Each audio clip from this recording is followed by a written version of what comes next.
On the last episode of Dice Funk. If you weren't a unicorn, you would be dead. Oh, then my poison immunity must still be intact. You read the message that was written in Gnome to leave the crystals behind and just get what they came for. There's no more time to sell tickets and get anyone else out. We just need to convert the last couple ships and then we're leaving. The Tiger Mountains have a covering of ash and smoke, and they were obscuring the shoreline. Violet drove into it and came across a glitter gold ship, and they were now in aggressive negotiations, which is to say they're pointing harpoons at each other. Murder him. Murder the gnome. 15?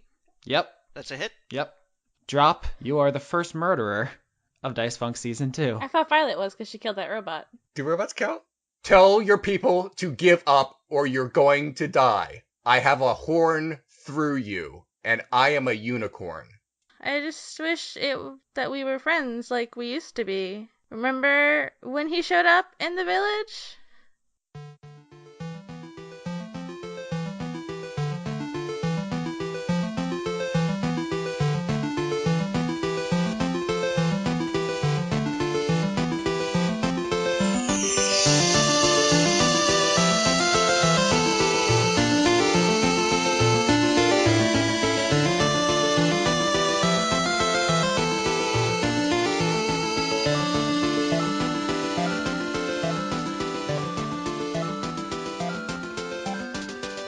So Johnny's not here this week, which means we're going to have a very special episode. Violet's going to get addicted to pills, and then she's going to be so excited.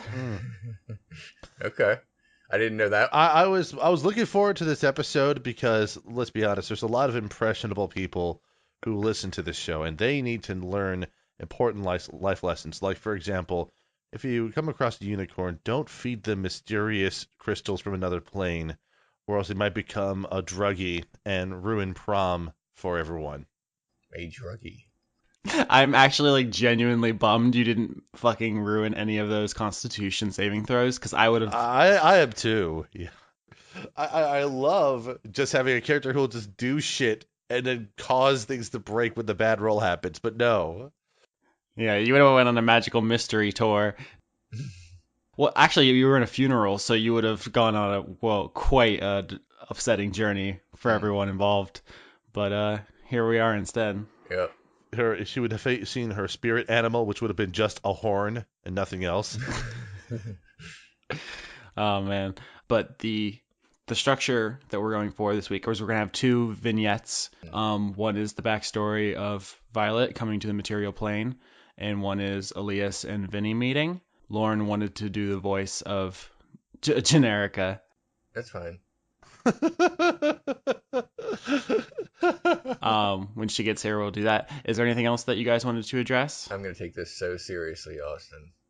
You're not even going to believe. This is your backstory, you know. I know. It's going to be the worst. So good. It's going to be so important and good. I mean, right. Elias's backstory is so boring because it mostly involves him, showing up, meeting mediocre Jeff, being like, "Hey, you're kind of okay," and then other things happen. Yeah. So yeah, I was thinking we'd do Violet's first, because Leon is impatient. I don't care. I mean, don't we have to wait for Lauren? I mean, it's your show. I'm just here. I'm just trying to keep you happy. You're like our prized peacock. No, I know. I am definitely that. If you get all stressed out, all your feathers will fall out, and it'll be sad. Yeah, I know. We all should have been just birds for this campaign. We should all have been just bird persons. That would have been Bird Quest. That would have been perfect. Bird Quest. I have a plan. For next campaign, I'm going to be playing a very, very tiny duck that talks. So you're not. Yeah, I am. Actually, I'm just letting you know that way in advance. If I decide to do season 3, I will be a tiny duck. I mean, I'm telling you now, you're not going to be a tiny duck. No, I am. No, I'm pretty sure. I have to put my foot down. It's impossible. No, I can't. I've already thought up a backstory. Basically, what's going on is my duck was just like a regular duck with a duck intelligence that lived in a pond, but an evil sorcerer wanted treasure that was at the bottom of the pond that only the ducks like kind of knew was there but didn't know what it was because they're fucking ducks. So the sorcerer was like gave my duck like basically human level average intelligence so it could speak and tell about the location of the treasure in the pond. But once my duck became like sapient, he was like, fuck this, and just left. So the sorcerer's like, I got more than I bargained for. And then my duck found a family. But unfortunately, the family was kidnapped by pirates, like right before the beginning of whatever the next season will be. And so, although my duck will be, going on a quest, whatever it is, and like in the back of his mind, he's looking for his pirate kidnapped family. You need to stop making deals with magical entities. Is that just your go-to? They're great. I mean, they make like it's great that there's like a universe where you're wondering how something can happen, and then you can just always say a wizard did it. I mean, it's pretty convenient, is what I'm saying. Mm-hmm. I'm not gonna say that like my duck was like experimented in like an evil lab to get him like a new larynx, and that's why it can speak. I mean, that's not cool. That's gross. I want something cute. But what about radiation and rapid onset mutation? I mean, that's No, all right. That's no. just an idea. You're Chernobyled into a smart duck. You know that. Okay. We can't do another season of animal people. Like, this is the animal people season. If we No. do it again, we're gonna get a reputation. My duck is named Bill Webb, and you're all just gonna have to deal with it. The thing about Bill Webb is that like you would think he'd be like really cute and stuff, and he is because he's very very tiny duck, but he just talks like a dude. It's gonna be very off-putting. I only concede this is if I could use a nickname Dicknet to him on the side. That seems like an appropriate nickname. I will allow it. Okay, hold on. There's so much going on here. Yeah. First of all, no. Vetoed. We'll Just see. no. We'll see. No, Leon, listen to me right now. Look Yeah. into my internet eyes, my Yeah. e-eyes. Uh-huh. You cannot be a duck. You cannot. See, you say that now, I say it always. and you can definitely do have final say on this, but I want you to know that at the end of the season, where we do another "Who is your favorite character" poll, and Violet is once again and like twice in a row, I have the most popular character. You're gonna be thinking maybe I should just let Leon do what he does. I actually don't think that Violet would be the best character. I'm not saying best. Oh, I'm not saying best. I'm saying the audience will like her the most. Oh no. I also contend. I think we have a challenger now. Drop on just the pure basis of his muscles. That's true. I'm sorry, but I feel like I'm gonna narrowly win this one again. But we'll see. Uh-huh. I mean, Violet might die next week, and then there's nothing to be done. I have all kinds of plans to put her in like unnecessary danger. We should probably do Skitch's thing now because we've just been talking for 20 minutes. Yeah, I'm gonna be real. I think this might be the most entertaining part of the episode, no matter what. I like the unnecessary danger idea. Actually, that's quite nice. Yeah, I want to cartwheel down a mountain, and horses definitely can't do that. So, I mean, you're playing your character in a specific way, and I respect that. But please don't just kill your character for funsies. I'm not gonna say Violet decides she's had enough. I'm gonna say Violet does something reckless, and then every episode. Oh my God, Leon, playing with you is like trying to disarm a bomb for an hour every week. This is the keep talking and nobody explodes of D&D podcasts. Yeah, no duck. I'm sorry. This season has gotten away from me. I was telling Sketchy before we started, like all of the things I name dropped as inspirations have kind of mutated, and now we've just been left with like a moist undertale. Okay. It's just like animal people from hell to breakfast, and I did not mean for that, but it's here, and we have to deal with it. Mm-hmm. So what about a giant duck? Like one that's just human sized? that would work in this season. I don't know about next season though. It'd be a variant of the Kenku. Yeah. Look, Austin, if you don't let me do the duck, I'm gonna pick something way worse. I'm just throwing that out there. I'll just keep vetoing. I have more than one. It's not a single nuke option. That's I can fine. just keep vetoing. We'll see. All right. Anyway, do your thing. I'm just gonna sit here. Why can't you just be a cool Ronaldo again? Why do you have to do? Oh, I'm not gonna just make Ronaldo too. Like, oh, I'm a guy who's like basically the new Ronaldo. That's not Mhm. no. I don't mean exactly. I just mean the idea of just making a normal character that a person would make in a game. That ship has flown. Okay, so Very very apt given the campaign. So nicely done. yeah, Full yeah. marks on that one. I've been Thank keeping you. track of your score here. I'm in hell. This is hell. Do it. Do your thing. God. Everyone's gonna love that. Watch. It's all anyone's gonna talk about. Also, I wanted to make a quick forum reference here. I'm appreciating the Lorelei Go thread already. All the Pokemon based on the characters. It's a very subtle references all around. Yes, there's a thread in the forums right now where they're posting pictures of Pokemon and labeling them Dice Funk characters. Like Lavinia is a Weeping Bell, I think, Yep. which was fantastic. Drop was a Machoke. Yep. Captain Stab Daddy is like a Pidgeot or Yep. something. It's very good. Very good times. Mm-hmm. 12 minutes in and not a lick of content. This is the way I like my podcasts. Well, you mentioned that both of the classic content are contingent on Vinny, at least formally, but we can do a setup for one of them. So Yeah, let's set up the first scene. So Elias is from Mitherndane in the Feywild.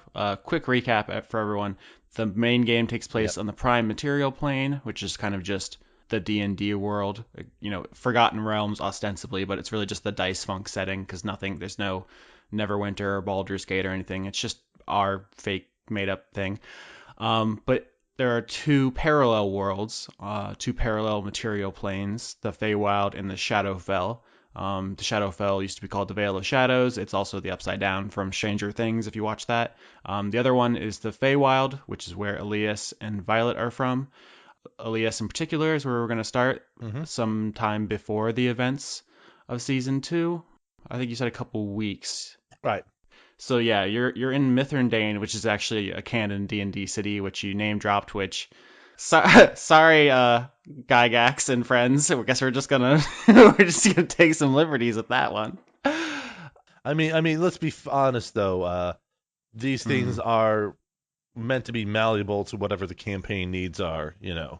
Unless you want to play like a regular module strictly. And I forgot about the Gygaxian module in which a unicorn stabs a gnome on an airship. I think that's a Monty Cook joint. Oh shit, you're right. My mistake. So you're in Mitherndane. You've said before that your father works at the university, your mother works at a jewelry shop. The library, the main library Yeah. within Mithrandane's, where Daerta works. Yeah, so I mean, you can set this up a little bit if you want, but basically where we're gonna begin is right before Elias comes to the Prime Material Plane, a portal appears and he grabs his shit and goes. My main interests are: does he say anything to anyone? What does he say? What does he do? Why does he grab so many weapons? Also, what's his book selection process like? Are those from his house? Are those from the library? Because of his various responsibilities at the library, he effectively had sort of a small studio apartment-ish sort of sized place that he would sleep at when he would where he would rest at between his shifts and other sort of responsibilities. And up in there are a few things. One of them, of course, are the various weapons that he had used during the combat training that he had done through his youth and early late adolescence, effectively. And in addition to that, are the books he sort of personally would take up there to read, partially because if he was caught reading the books kind of out in the open in the library itself, it would draw unusual attention to him from people because, as I mentioned before, in the current state of the Mithrandane, only people who are sort of chosen to become archmages are really allowed to seriously study magic. And while it's not like people can't read about magic and otherwise, Elias has sort of developed a reputation over decades as sort of being too interested in magic for someone who's not supposed to learn magic within the culture itself. So what he would be doing inside of the library itself on a particularly slow day of activity is tending things, and then he would notice a flash of light outside of a window in an alley, in a sort of an alleyway between two buildings, and notice what looks to be sort of a swirling, hazy sort of disc up against a wall of some building. And that is effectively what he realizes is one of these transient temporal rifts that can spontaneously appear between the Feywild and the material plane. So my imagination of this, and I don't know if this is supported by anything we've said, I pictured it just like popping up in the middle of the air and like everyone seeing it and Elias being like, "Later, fools, smell you later," and just jumping through it. But this is like only he even noticed it. Right. The idea was that he notices it at first, realizes as soon as other people spy it, they're gonna get the guards to block it off and keep anyone from getting in or out through it. So as soon as he sees it, he basically just sort of jumps to the conclusion, I got to go through it. This is my chance. And hence there were no witnesses, which is why he had to face step a message back. Well, the only witnesses that would have been maybe one or two guards that might have just spotted him as he is going through the portal, but whether or not they recognized who he was as he's going through the portal is up for debate. But people might have been able to put two and two together as if they went up to where his room was, like the weapons that were stored in there would be gone, the books that were sort of piled up near where he would have his transit evenings is gone as well. It's just sort of all packed up and just gone. There was a note that he left behind, and it was more or less a note that he had written. Sort of, he wrote a note, not expecting to actually leave it, but sort of imagining, okay, if I had to leave, the material plane, what would I tell my parents? And so he did leave a note kind of in his space that his parents would likely have found after he left, indicating where he has gone and why. I picture you have a desk just laden with weapons and books. You put a bag on one end and just sweep it all in there with your arm. Like there was no like careful selection, or did you have like a bug out bag? It was basically more of the supplies that he would take, mainly the weapons, were kind of already well kept and kind of stored neatly, so that was easy to grab. The books were basically kind of shoved in like a bug out bag, and then once those were strapped together, he didn't even say, "Oh, peace out, y'all," to anyone because there's no one to say that to. Ran as fast as he could and just sort of jumped through this portal, assuming that it was going to take him to the material plane. So I guess he got lucky. It could have taken him anywhere. It could have just dropped him right in hell. Yeah. I mean, basically, there was kind of two things this is contingent on. One is the fact that he didn't even know if this was actually going to go to the material plane. He just read about this through his studies, that these sort of temporal rifts would happen occasionally, because the other factor I've mentioned back in earlier creation was that there are two things that Elias was basically either recommended against doing or really encouraged to not really care that much about. One was studying magic deeply, and the other one was going to the material plane. Because for some reason there was things related to the spell plague and otherwise, there's been sort of a deeper rift formed between the Feywild and the material plane, and there was effectively no comment, no talk, no real strong policy about people traveling between the planes more casually as he might have had maybe a century ago. So I guess the D&D event, the Spell Plague, actually happened in our universe. I know you mentioned that before. I just do I think it's funny when you keep name dropping things that people have opinions about, because now we have to contend with that. Oh yeah, I mean, nobody seemed to have huge problems with other, D&D conventions that I'm sort of massaging a little bit with my character, but yeah, for listeners, like every time an edition of D&D comes out, they have to come up with an explanation of like why things changed, and from 4th to 5th, like the Spell Plague is why things are different. It doesn't really matter. Just there was a magical cataclysm, and that's why some things are different now, which kind of helps explain why Elias's family is such a butt about magic. Did you want to name and spell your parents real quick on stream? Yeah, Elias's father is Daerta, Daerta, and his mother is Sildiel, which is Cyldiel.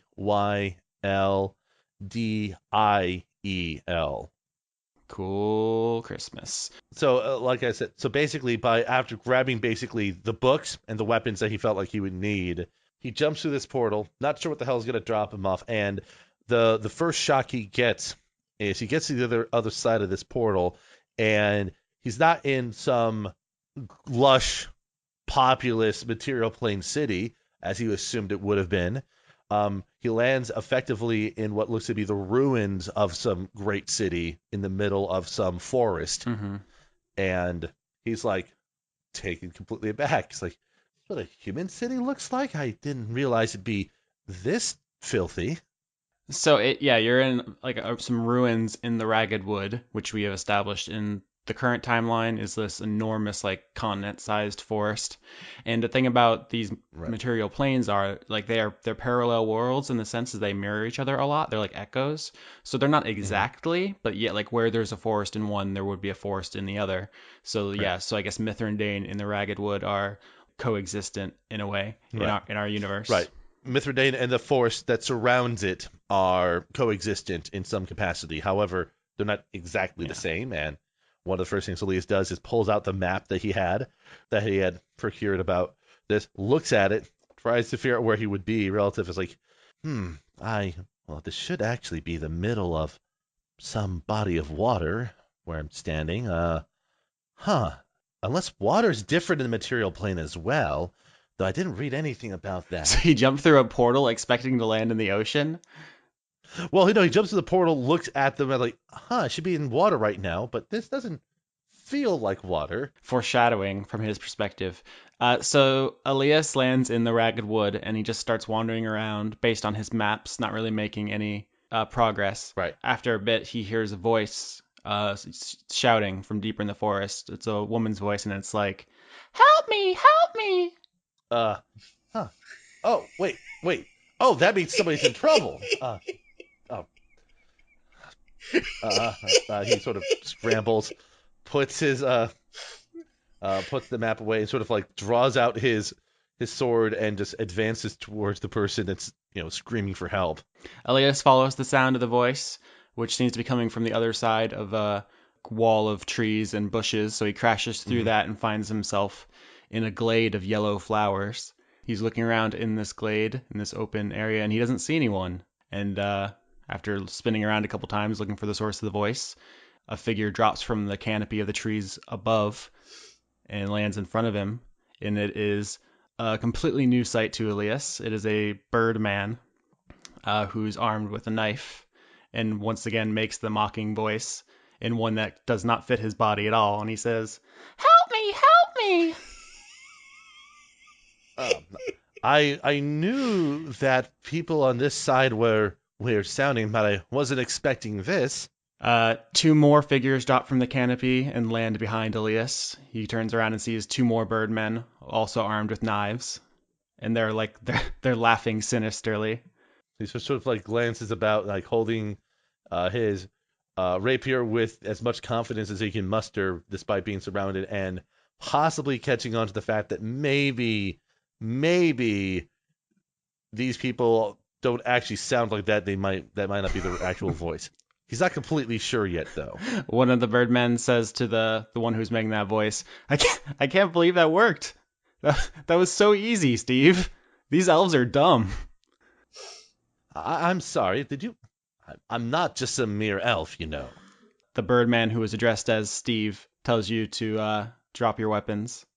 Why should I even trust you? You shouldn't. We're robbing you. Skitch, this is a flashback, so like you automatically win, or else the space-time continuum would be ripped apart. So I wouldn't worry too much. I know, but I'm playing out the character as he. I'm playing out the character as he reacts. It's like you can already tell how Leon's planning on playing his. Oh my god. Elias is sort of robbing me. What do I possess that you'd want to take? I don't know. I guess we're gonna find out, huh? Sort of just glances, like he sort of keeps on holding his rapier kind of aloft as probably the three advance on him, I'm assuming. Mm-hmm. Yeah. They're closing on you in a triangle formation. How high do the flowers go up around him? Yeah, they're just like ankle height It's just a beautiful field of yellow flowers, which will look familiar to him in a few weeks. Hmm. Which this is where he would gain the knowledge that would allow him to track something later. Right.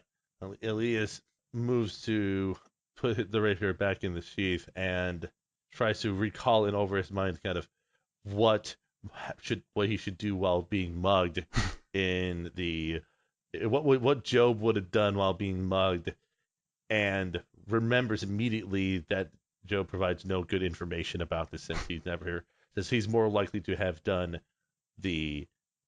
some sort of robbing himself than to be one who was robbed from. What's the mugging protocol? Yes. It's like a bear, right? You just drop dead, feign death, Right. cover your head, and pretend to be dead. Right. But no, as they close in on you, knives ready, greed for your presumed gold gleaming in their eyes. You hear and see two figures crash into the clearing to your rescue.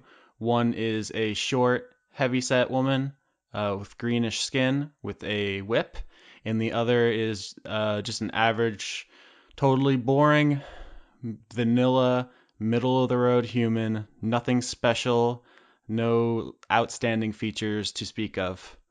Elias glances over and thinks that that one must be a human. If I didn't know any better, he internally thinking, if I didn't know any better, his name probably is Jeff, from what I can tell. Hold on, roll to see if you can tell that he's Jeff. I think that's an insight check.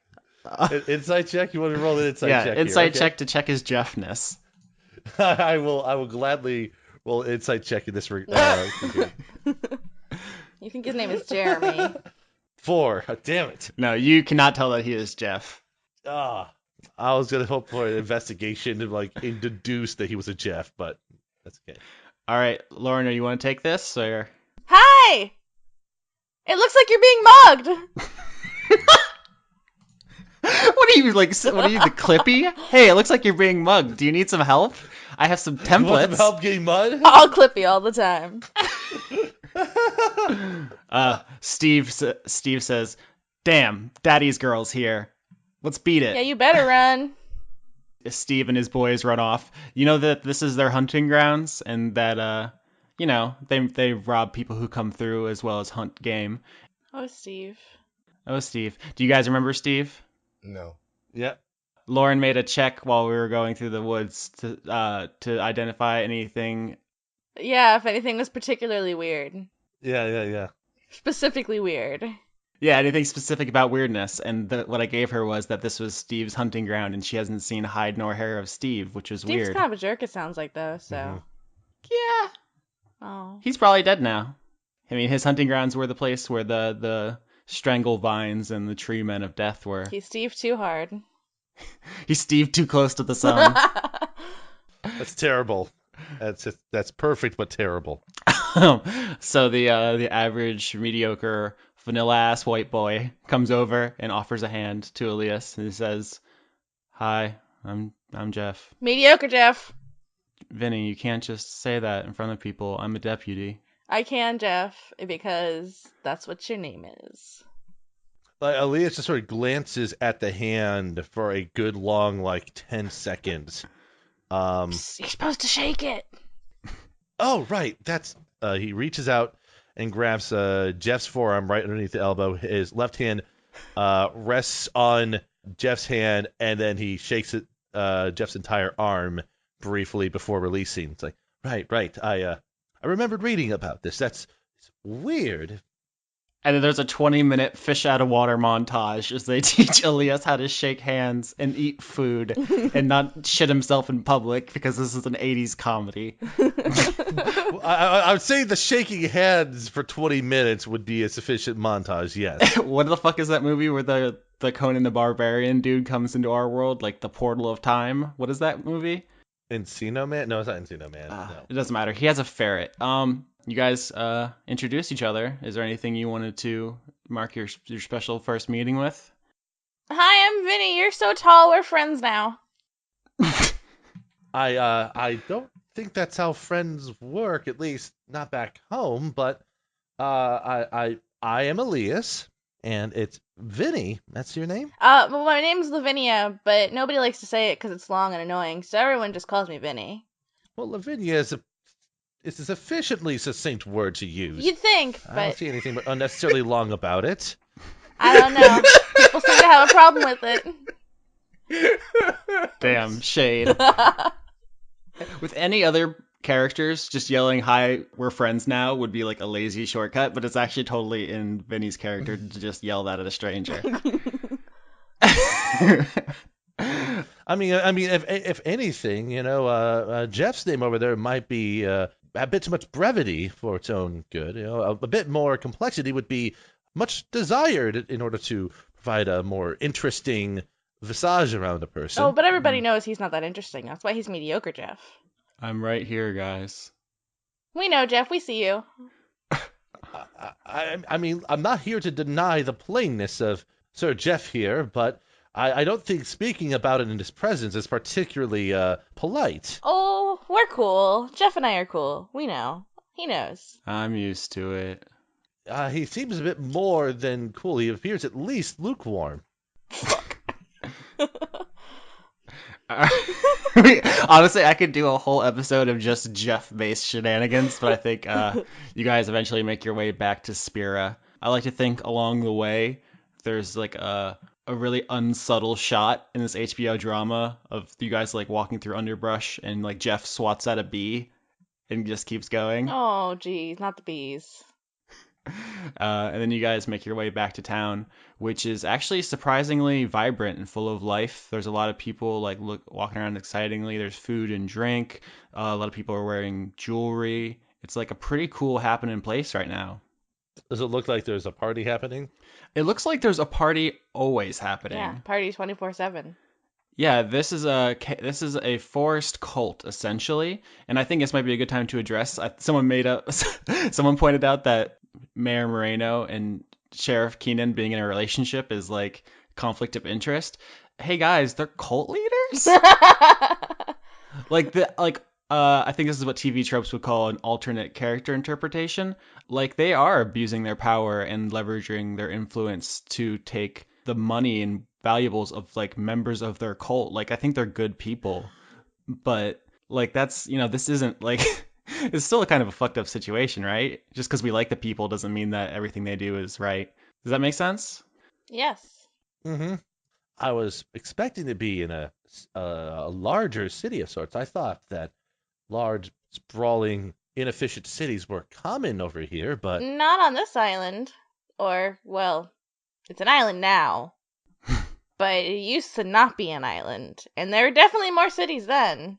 well, here, let me just show you. And Elias just sort of pulls out his map and shows it Lavinia, and it shows, continent being, notably larger and not overly flooded. And, Yeah. well, the world map looks like probably what it was, I don't know, however many years ago or even months ago. Yeah, I think the map is probably like hundreds of years old, and Yeah. that one Lorelei kind of looks like the Philippines or something. It's like Yeah. like 100 islands or more, and of varying sizes and in varying distances from each other.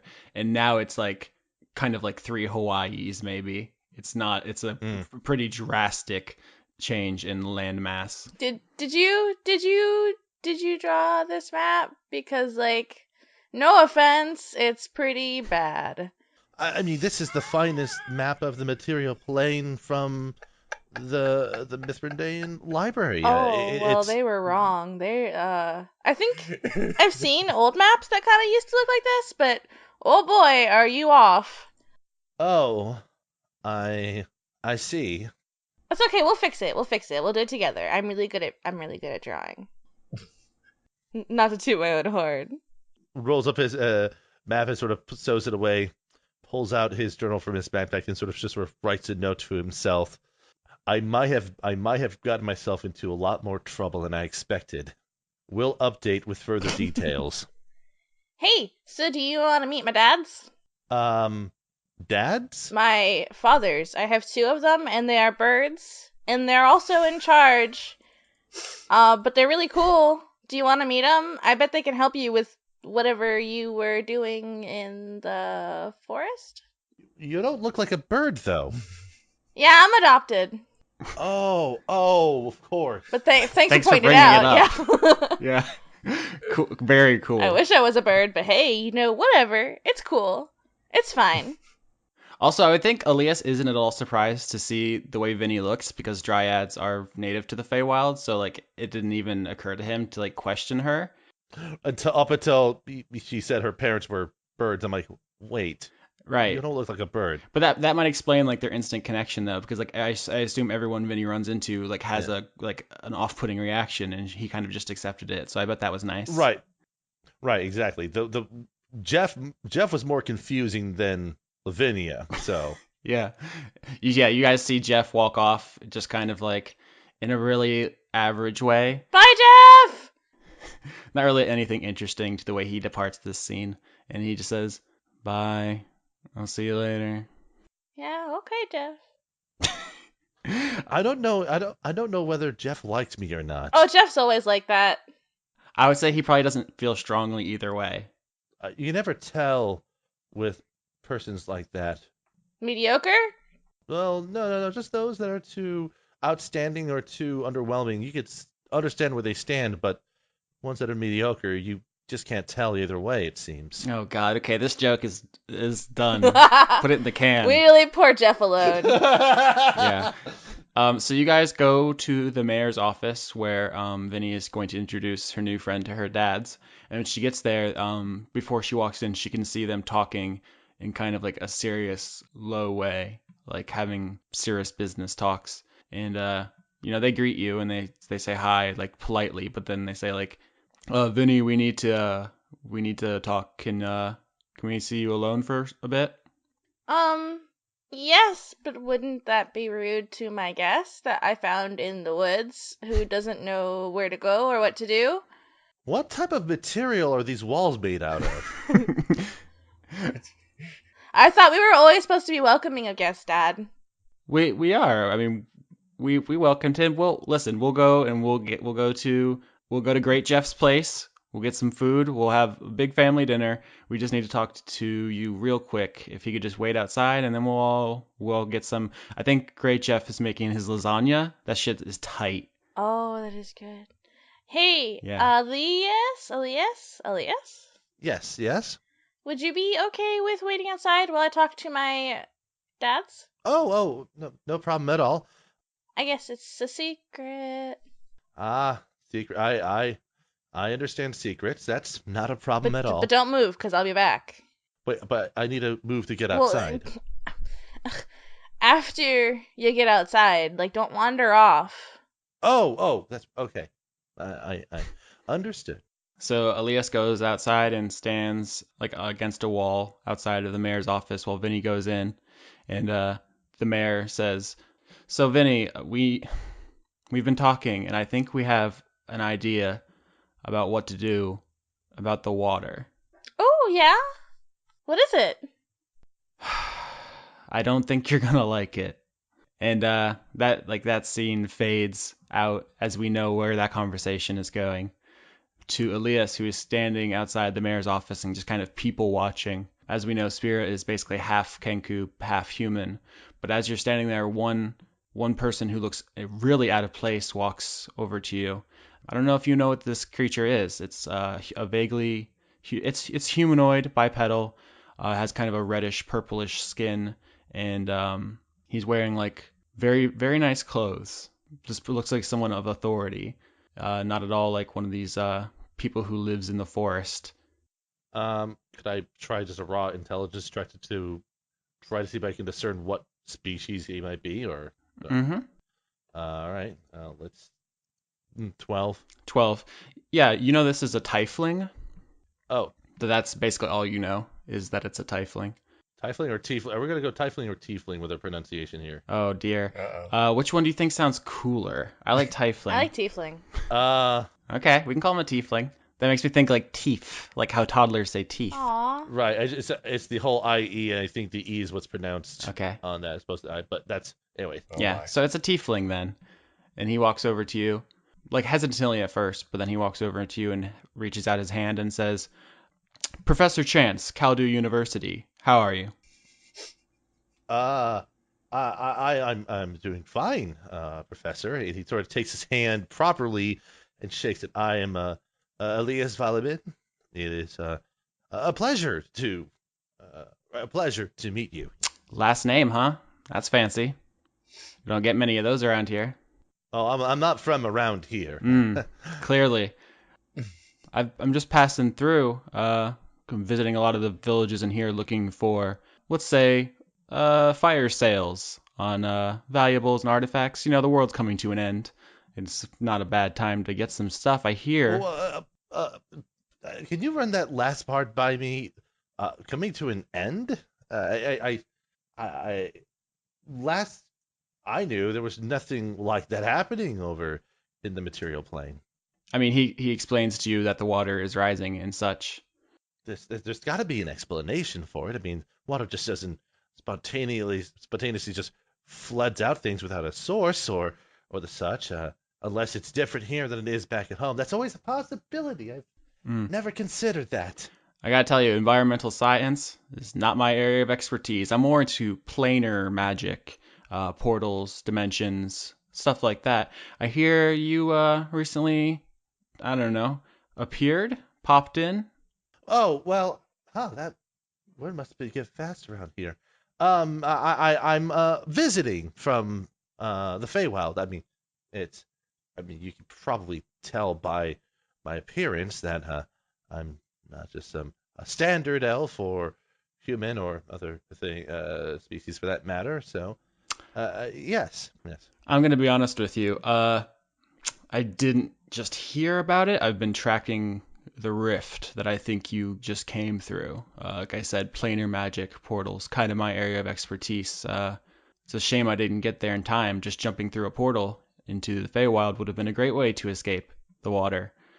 I would assume so. Though by the time I went through, there were already guards moving to surround the portal, so you would have been apprehended immediately. And well, the guards are apparently very thorough, from my understanding. Hmm. So, so what do you plan to do now? That is a good question. I thought I was just going to travel around, get to understand the cities, the culture, maybe update some of the tomes from the library. Tomes, you say? Oh yeah, of course. I mean, I wouldn't want to come over to this play without some knowledge of how things operate around here. Do you mind if I take a look? I mean, I'm a professor, so tomes is kind of my, you know, hobby. I suppose so. And Elias, slings his backpack over and opens it up, and Professor Chance probably can spy the spine of some of the books and might even notice some of the names of the books in there as Elias leaps through it and hefts out one that is a little ornate in design, and the front cover states an accurate accounting of the civilians of the material plane, Mm-hmm. a concise record, and sort of at least sort of presents it to Dr. Chance. This is what I was reading over recently before I came over. Mm-hmm.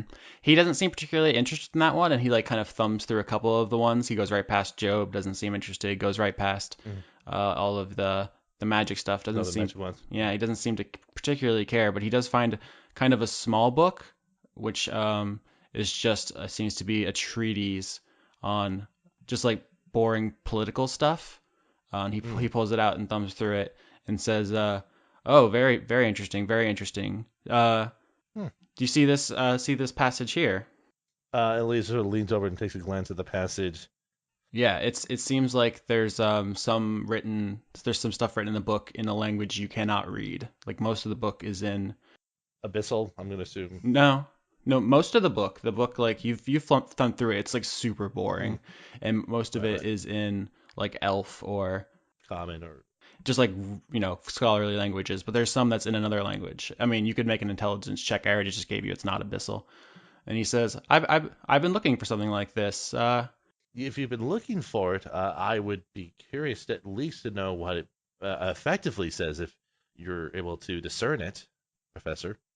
It's a little bit of tiefling business. Hmm. Yeah. I wonder what. I'm not sure it's not worth much to you. How about a couple gold pieces? I'll take this book off your hands. I don't know how much that is actually worth around here. I didn't even bother to have any money on hand. How many gold pieces were you going to go with? He he looks down at his purse and it seems awfully light, and he says, I wasn't really expecting this. I'm gonna be honest. I was mainly just following the portal. I mean, how much is this book worth to you? Well, I mean, all these books are worth a decent amount, at least in terms of the information, but it seems like a lot of the information I have is not even accurate. So I guess its worth is really contingent on it being useful. This would be very useful to me. Let me tell you what. There's no amount of money I could give you that would be worth anything in the world the way it is now, but I do have something that you might need. What is that? And he reaches into his coat pocket and pulls out a golden ticket for the Glitter Gold 9. And he says, "This is worth more than all the money in this village." I. It looks like a ticket for a vessel. Yep, it's the only way out of this place. What do you say? This is an old shitty book. You don't need it. You can't even read half of it. It's a pretty good deal. Well, I suppose if I need to get off this island, this would be the easiest way to do so. I'll accept. All right. You guys trade ticket for book, and he is not particularly subtle about his glee, and he more or less takes off, like walk running away from you. I wonder if that was a good trade. Mm-hmm. This was the ticket. He just sort of shrugs before setting it away, and then kind of organizing his books again, all while waiting for Vinny to deal with Burb Dads. Burbs. Yeah, and after a couple minutes, Vinny and her dads emerge from the mayor's office, and Sheriff K, who you've just met but already have something of a rapport with, goes, "All right, breadstick time. Breadsticks for everybody." On Great Jeff. Yeah. Yeah, Vinny actually seems kind of down. It seems like whatever their conversation was not particularly great, but the family is putting on brave faces. So you wait. So how is it both breads and sticks at the same time? Oh boy, are you in for a treat. All right, as you walk off, there's another funny fish out of water scene of Vinny explaining breadsticks to Elias. All right, so just as Mithrindain is a mirror to the Ragged Wood, there is another area of Lorelei that mirrors another area of the Feywild. Let's start in the Feywild in an area which has a name, but which Violet only refers to as Unicornucopia. It's because it's what it's called. That's because it's what it's called. That's what she calls it. No one else calls it that. No, it definitely is. Electro, Diglett, Nidoran, Mankey. I'm just going to say that now so I can copy and paste it throughout this entire segment. It's absolutely called Unicornucopia. In Violet's head, no one else calls it that. Look, I'm sorry, but I'm putting my cannon foot down here. We've established that Violet's family is practically like nobility. So I mean, all unicorns are. Right. So what I'm trying to say is like they named it their little area that. Okay, like the unicorns can refer to this as Unicornucopia, but if Elias looked on a map, it would not be that. It would have some boring ass forest name. That's fine. It's like when like people call Spain Spain, but it's really España. I understand that, but that's what it's really called. Okay. It's the forest of celestial plot hooks. Yeah. I'm picturing it kind of like the Amazon or maybe like the Everglades, where it's like a surprising amount of water, but like there is still land. It's like approaching swampy, but like Violet spends a lot of time on rafts going down the river, just going here and there patrolling because as guardian of the forest, she's like essentially like a forest cop. Yep. But I mean, in her heart, she yearns for information about the human world. Leon, how did you want to set up this scene with? Oh yeah. I hadn't thought of it. I probably should have thought of this in advance. Yeah, I mean, you only had, to be fair, like 5 weeks notice. Okay. All right. Well, in my mind, I would like this to be like Violet like on her way to meet up with Generica, having heard about her location.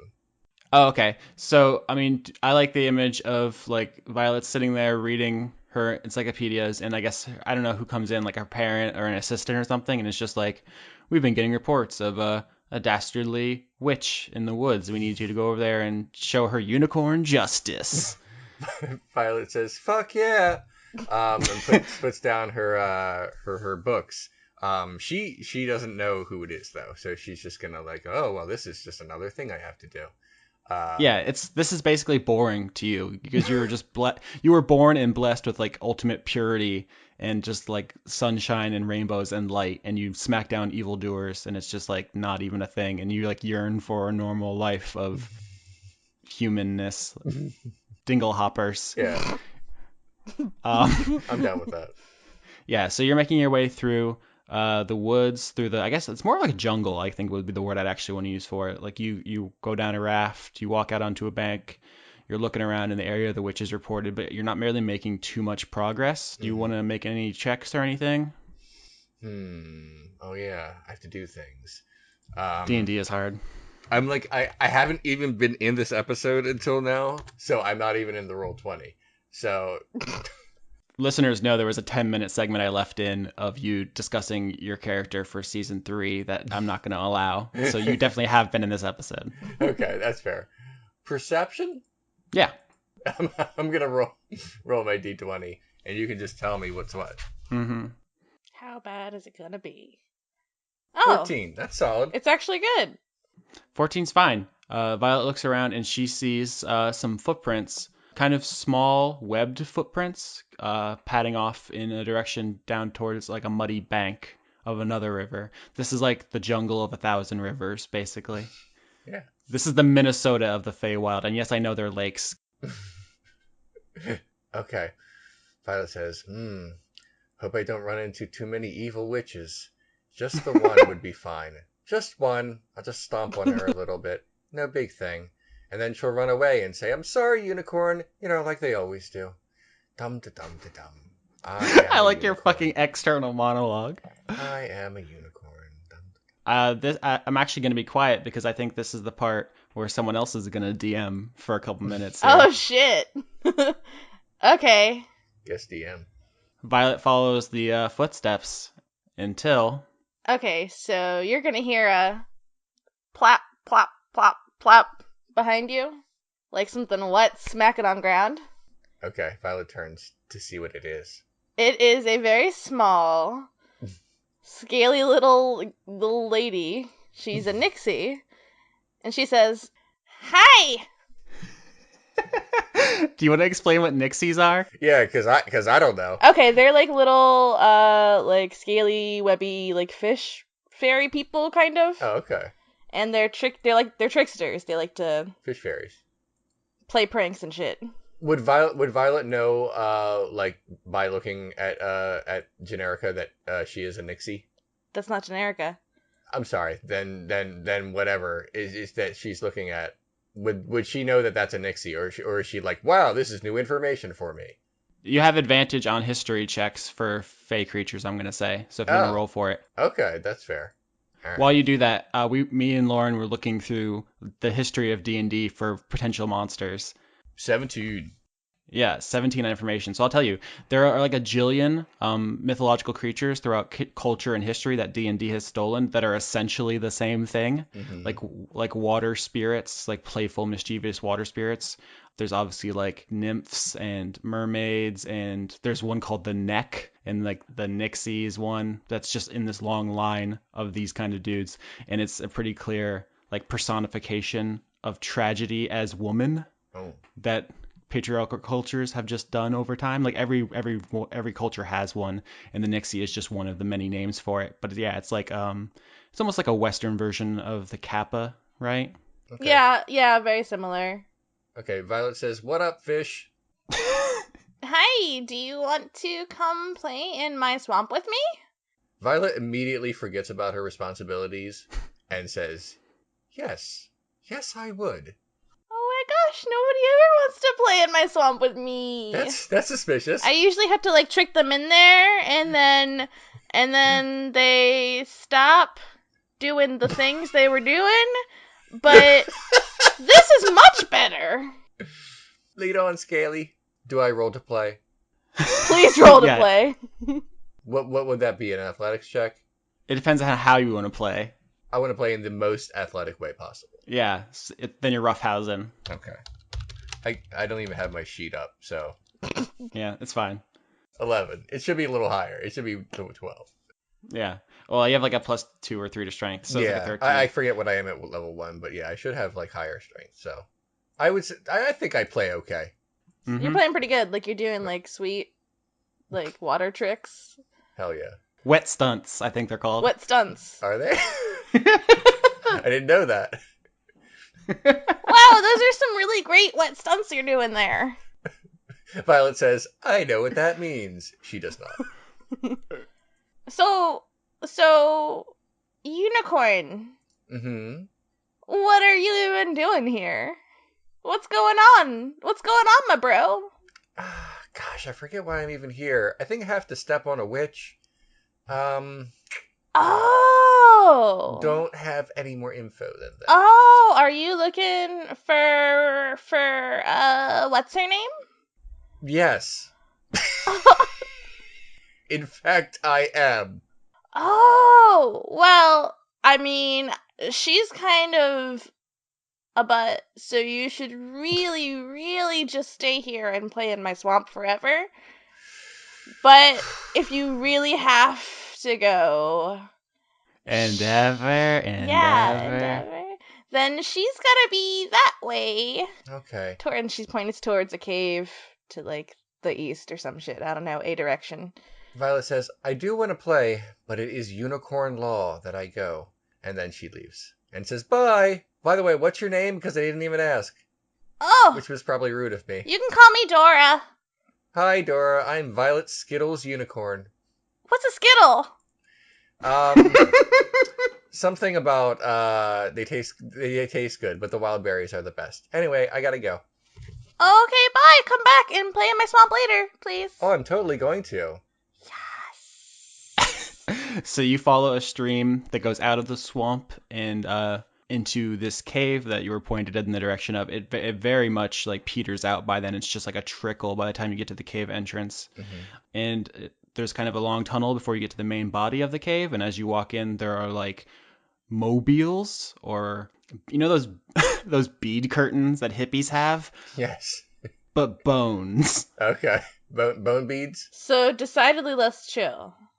Yeah, less chill. Okay. And if this was, a show, we'd see a shot from the inside of like there's a disgusting, stringy-haired, warty hag stirring a cauldron on the inside. And then as you burst through the curtain between her and you, it cuts to your point of view, and it's just a woman. I love that this is now like a screenplay. We have to give stage directions.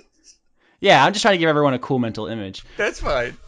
Yeah, but I'm just saying out of character, we know she's like a disgusting fey witch, a green hag. But you walk in through her like gross decor and you just see like an attractive 20-year-old witch lady stirring a cauldron. Does Violet find her attractive? I'm going to say no. I'm not prepared for this voice, so I'm sorry, everyone. You don't have to do any voices. I have to. I have to. I'm just going to say I'm done talking for the rest of this episode. For the whole thing? I don't know. We'll see. We'll see how well you do. Not well. Okay. Hello, darling. All right. So actually, I said she was attractive. Do we want to say she's Ursula, or are we just gonna pussyfoot around it? Yeah. Okay. All right. Violet says, "Hey, sorry to bother you. I'm looking for a witch. I think I have to step on her head." Well, I don't think you should step on any heads there, but I could be classified if you were to ask the right people as a witch. But don't step on my head. I can probably help you with something. I like help. What could you help me with? What do you wish, my dear? Violet thinks, and then like wind chimes happen in her head, and then she says, "Well, since you asked, since everyone always wants me to go do things like for them because I'm a unicorn and I have to defend like Unicornucopia, which is definitely what this place is called. Oh, sure. But what would be really great is if I didn't have to be here anymore and I can go look at the human world in the prime material realm. But I don't suppose you could do that for me. That would be super convenient." Oh, I can definitely do that. What? Get out of here. See, I was expecting Leon to sing, but I just remembered that Leon's not gonna I'm sing. absolutely not going to. For the listeners, he did agree to, but then he chickened out. I don't know if I agreed to. More like we talked about it. But yeah, I definitely chickened out. That part is true. That's absolutely true. I admit that in the past I've been a nasty. They weren't kidding when they called me, well, a witch. But you'll find that nowadays I mended all my ways, repented, seen the light, and made a switch. True? Yes. And I fortunately know a little magic. It's a talent that I always have possessed. And, dear Philly, please don't laugh. I used it on behalf of the miserable, the lonely, and depressed. Poor unfortunate Foals, in pain, in need.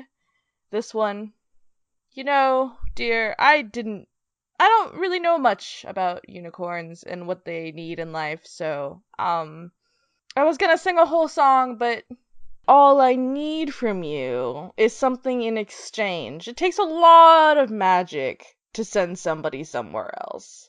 Yeah. Especially so far away. What do you have for me? Well, I have about 26 milliliters of magic in me. So you can have some, but I need some left, or else. I'm gonna take all of it. Oh gosh, that's more than I expected. I still need to keep my horn and everything, right? Well, of course, of course. I wouldn't want to part you from your horn. Yeah, I think biologically that's what makes me a unicorn, but I'm not sure. I don't know what other powers do unicorns have even. um. They can cast a bunch of like celestial spells. They can teleport Oh yeah, and heal and stuff. but that's okay. I won't need them in the prime material realm. I'm sure everyone will be super cool, and there won't be like drowning water or anything. So Oh, of course not. Everything's no, really good over there right now, let me tell you. sweet. They're having a great time. You're gonna love it. Well, witches are pretty trustful. You can definitely trust me. I've never done anything bad, ever. Wow. Well, I should always trust someone who says they've never done anything bad. So, yes, I will do the thing. Alright then. I'm just gonna rub a bunch of, gross witch stuff on her. Great. It's really gross. I believe it. And I don't know how magic works, but I took your powers. Let's say there's a lot of lights and fireworks that come out of Yeah. everywhere. Is there not like a contract with like a fishbone pen and you you suction cup across the ceiling? No, I don't think that'll be necessary. I feel like it's I really want her to take actual suction cups and then just kind of suction cup across the room for no reason. Uh-huh. Oh my god. All right. So paint me a word picture of this deal because you can't shake hands on it, so you rub stuff on her. Yeah. Yes. And she allows her to rub things on Violet, and that means a deal's a deal. Yeah. It's like when people spit on their hands and shake. Yeah, it's exactly that. It's the swamp witch version of that. All right. Is there an activation thing? Is there a gesture or a code word, or do you just stand there all goopy? Make and up then a suddenly... code word. Please make up a code word. All right. When you say pineapple, you will be transported to where you want to be. Okay. Gosh, I'll be leaving behind my father, Big John Stud Unicorn. Just do it. And my mother, butternut squash unicorn. Oh, what an interesting lineage you have. And my uncle, Reginald Blaxploitation Unicorn. Well, You know those are all poker rap. I don't even know why you're bothering. you need to stop. And let me. This is you're not the DM here, okay? So let's do. You should be. Why did you let this happen? Yeah, you allow this to go down. Violet says, on second thought, pineapple. Yeah. I don't think that's a second thought. There's a flash of magic, and the last thing you see of the Feywild before you're transported is Generica's glamour drop, and you see her like hideous, disgusting hag form for just a split second. Violet's okay with that. She doesn't care about looks. Or she definitely does. She just has a very different idea of what beauty is, which we've established. She just thinks some people are ugly for no discernible reason. Where did you get the name Generica? Because it doesn't mean it's a joke. No. Out of character, I know. I'm saying in character, she never introduced herself. Let's just retcon it and say she did. Yeah. Oh, okay. I was gonna say that maybe just like whoever told you that said it as a joke, and you just didn't get her real name. That's good too. All right. I'm putting the cannon hammer down and saying like the person who told you to go hunt the witch said that name as a joke, and then you didn't actually ask her name. So Okay. that's why this character has such a stupid fucking name. I'll accept that. Don't get rid of my unicorn jokes. No. I love the jokes. I just wanted to separate them from the actual things that happen. That's like when you fine. say, "Oh, I'm singing Chumbawamba," like we all laugh, but that's not actually happening. I feel like it is, but okay. Okay. Yeah. So the last thing you see of the Feywild is that the hag smiling at the really sweet deal she just made, and then you see blue sky, and you're falling because elevations are weird. And she did not particularly care about where she was dropping you. Mhm. And so you fall and you flop down into like some swampy terrain. I don't know. Are you familiar with the film The Never Ending Story? Oh shit. I'm sorry. Am I familiar? Are you asking me, or are you asking the audience? Listen, Artax. Right. Come on. We've had this discussion before. You know I know the never-ending story. I know. You're sinking in quicksand, Violet. Okay. Well, I can't die, but let me try to roll for strength anyway. Or I said quicksand. I mean the swamp of despair or whatever. Whatever. What is my plus to strength? Who cares? Okay, then it's 7. Okay. 19, bitch. I mean, you still got 12. So, yeah, you land in some swamp and you're sinking, and you start to pull yourself out. You're like pulling yourself onto land, and as you look up, you see 2 humanoid figures coming towards you. They are gross, pasty, pale, slimy, scaly fishmen with just a million teeth, more teeth than a head should have in it, each like filed to a syringe point, and they're carrying just like spears with claws at the end. Mm-hmm. They're not like spears with a point. They have like a talon claw at the end, and they're both like running towards you, like gibbering in some insane fish language. And here they come. Okay. I can't kill them because we've established that Violet has not killed anyone yet. I don't think you could kill them anyway. Yeah, I'm gonna say she runs. She's faster than anyone, so like I'm comfortable running from this at this point. Yeah, I mean, they're coming towards you. They just have like pure madness in their eyes, and you're like, "I'm out. Yep. Peace out." Pretty much. So you didn't actually do any research into where the Feywild overlaps with the Prime Material Plane, and you won't know for a while, but you have landed in the Cascades, Oops. which is the mirror of Unicornucopia. So you are pursued through a swamp by Kuatoa for some time. Them just jabbering in totally unintelligible madness.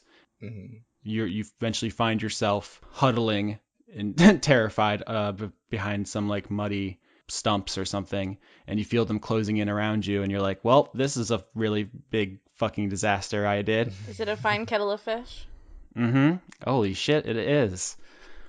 But as they close in on you, there's suddenly a loud explosion sound. like a peal of thunder so loud it like deafens you, and fish people go flying in every direction. From the dust and smoke of that explosion comes your savior, a frogman wearing a wizard robe, and he basically uses his staff to fight off the fish. He's using all kinds of cool magic. He shoots some magic missiles, he shoots some lightning, he shoots some fire, and eventually he drives them off. Thanks, Frogman, for saving me from the Fishman. I trust you implicitly now. Because that's how the witch taught you it works. Yes. He croaks at you, but you do not understand him. Do you speak... Alright, Violet goes through all of her languages, Common, Celestial, Elvish, and Sylvan, and probably learns that, okay, this dude doesn't speak any of those. Violet doesn't understand, so she assumes that he's just a dummy.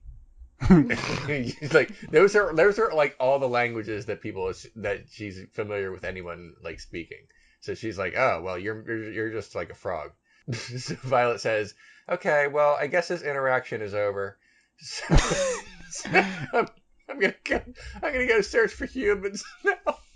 First of all, after you try all your languages, he like goes to, it looks like he's trying to cast a spell. Like he raises his staff and shakes it, and nothing comes out. Mm-hmm. And he like shakes it angrily, and he like realizes he's out of spell slots because he used them to save you, so he can't cast tongues. Yep. And he croaks at you some more, and you're like, well, I guess I'm done now. And then you go to leave. You try to walk away. Mm-hmm. As you go to walk away, he runs around to the front of you and holds his hands up. What frog? He points in another direction from the one you were walking, and then like waves for you to follow him. Fine. I mean, yeah, okay. I mean, that way is just as good as any other way, I suppose, since I have no, bearing on where I am. So, okay, Frogman, let's go. He leads you off into the Cascades for parts unknown, and I'm sure that works out perfectly. And he's a perfectly nice gentleman to you, and you guys never have any disagreements or violence between you. Great. How does that sound? It's tight. That sounds like a good adventure for you? Yeah. No, but he takes you behind some trees and knocks you out. I guess. Yeah, I think he just uses the spell Sleep, which is a level 1 spell, so it's not even a bit. I think he ran out of like whatever. Tongues is like a level 3, so he didn't have any 3 level slots. He uses 1. So like he gets you back to like one of the titular cascades, which is like a waterfall that goes underground. And it is like you don't want to go with him, so he just casts Sleep on you, and you collapse at his feet. Mm-hmm. And he drags you off. All right. And that's how we got here. Wow, guys. That explains so much. It was fun. And then back in the present day, as you guys are about to depart the Violet One for the Tiger Mountains, Alias is exasperatingly trying to explain the difference between trance and sleep to you guys. Mm-hmm. He's like, I didn't sleep through the fight. I was trancing. I had a hard night of magic practice. And Vinny's like, yeah, a hard night? Uh-huh. It's okay. I understand. I know what you're saying, Alias. Like, I know. It seems like you don't know what I'm saying. It seems like you're just... I know. It seems like you're implying something for unspoken, invisible entities to perhaps exploit for their own entertainment. But I know. And then she wiggles her eyebrows. A lot, like excessively. All right, Violet, you pull the ship up to the mountains, and it's time to disembark. Yep.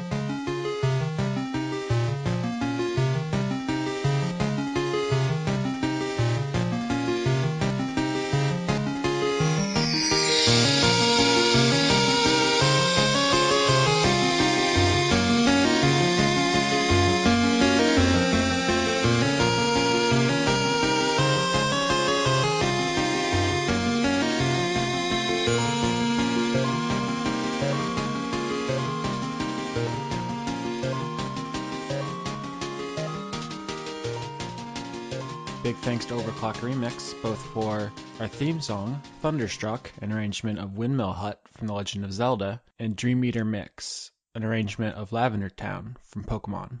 Executive producers for the month of August 2016 are Joseph Tombrello, Kirsten Haslinger, Ingmar Gremmen, Jade, The Cult of Gorfanax, Extellaris, King Waza, Allison Ansell, Luke Powers, Tarka, Michael Goodell, Wayne Witzke, Brent, Neil, Trenton, Melanie Joe, Lana Seawolf, Toby Gleason Stack, Silken Guns, Matthew Weber, Emmanuel Garcia, Sarah Hanley, Melissa Booker, Keith Snyder, Cameron Abbas, Ariel Badger Release, Zenith Will Rule, Exley, Gary Zayon, Dashon the Rage Monster, Carl, Harrison Andrew, Paul Mullen, Jorrit, Viger Arnston, Anna Stolfarer, Dylan, Giorgio Renna, Christopher Charlo, Cody Jackson, August Rue, Mirren Bati, and Taylor Hoyt. You can support the show directly by becoming a patron at patreon.com/AustinYorski. You can support Leon by going to patreon.com/renegadecut or subscribing to his YouTube channel. And you can support Lauren directly by visiting her Etsy shop, to which you can find a link in her Twitter profile. If you want to help indirectly, you could always like, comment, subscribe, or review us wherever you found the show, or just tell a friend.